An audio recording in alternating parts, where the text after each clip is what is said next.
संघर कार्यकारी कमिटी बैठक ये अनुष्ठित होता आपण मैंने जानते जो डीजेल दर वृद्धि द्वारा आम गाड़ी चल पार्नु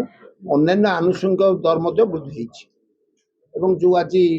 ऑटोमेटिक मेकानिज्म 2016 है केवल डीजेल प्राइसटा वृद्धि होची किंतु अन्य प्राइस वृद्धि होना तार प्रतिवाद रे आज सारा ओडिशा रु सब जिल्ला रु हमर zonal committee vice president secretary समस्त आछंती सेमानक निष्पत्ति हला जदि गाड़ी जदि भड़ा न बढ़िबो हम चले पारिबो नाही जेते शीघ्र पारि सरकार को करंतु नला विकल्प किछि नाही आमे गोटे 25 तारिख रे डीजेल वृद्धि बेले आमे गोटे मेमोरेंडम देइथिलु सरकार को जे 13टा पैरामीटर को लेकी करंतु बोली सरकार ताको एपर्यंत न कले केवल डीजेल टा को 4 पैसा को 2 पैसा वृद्धि कले 4 टंका पर आउ जो 4 टंका वृद्धि हला से मध्य बढ़िला नाही ता सहित जो 13टा पैरामीटर अछि से मध्य वर्तमान सुधा वृद्धि हे नाही तो एभली भार परिस्थिति रे कोनोसी बस मालिक आ चलेया को राजी न आज आमे गोटे गवर्नमेंट को टोटल डिटेल्स सहित आपन को देबो ता कॉपी गवर्नमेंट को गोटे मेमोरेंडम दोछु जे याकू जदि तमे न करिवो 10 दिन परे 10 दिन आमे सरकार को समय देलु 10 दिन भीतर यदि याकू निष्पत्ति न ग्रहण करिवो आमे बाध्य होई हम गाड़ी बंद कर से ताधर मिसिक अछि सही ताधर ए मेमोरेंडम आपन देई देबी ताधर एटा मिसिक अछि जे आमे कहउछु डीजेल गोटे मिसिले 13टा होछि 12टा होछि अन्य गोटे होछि डीजेल ए समजाक मिसिक हेइ जे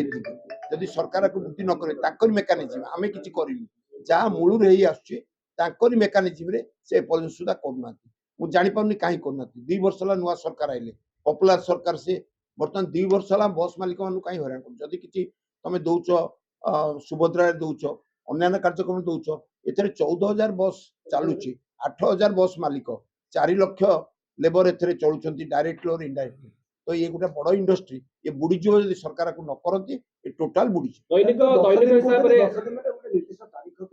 10 दिन तो समय देलु आज टू अच्छा गोटे बस मालिक केते टका बडे लॉस दिदु होउची यदि विशेष पर कहिबे वर्तमान जा चालुची डीजल प्राइस भी देई होउनी हमर जते 14000 बस रु 2000 बस ऑलरेडी बंद हे गलानी गाड़ी छिड़ा हे गला रूट चाली पर आपण सब रे लॉस केते होउची गोटे मालिक बहुत होउछन माने वर्तमान केवल आपनकर टायर ता जेतु बाकी रे मिलिची आपनकर इंश्योरेंस ता वर्ष पई हेई जाईची से पेली नउची आ 15 दिन मासे तापर आ चल पेरी हमर ब्रेक इवन टच कर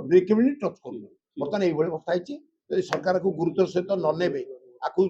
अवहेला करेंगे 10 दिन पर गाड़ी चल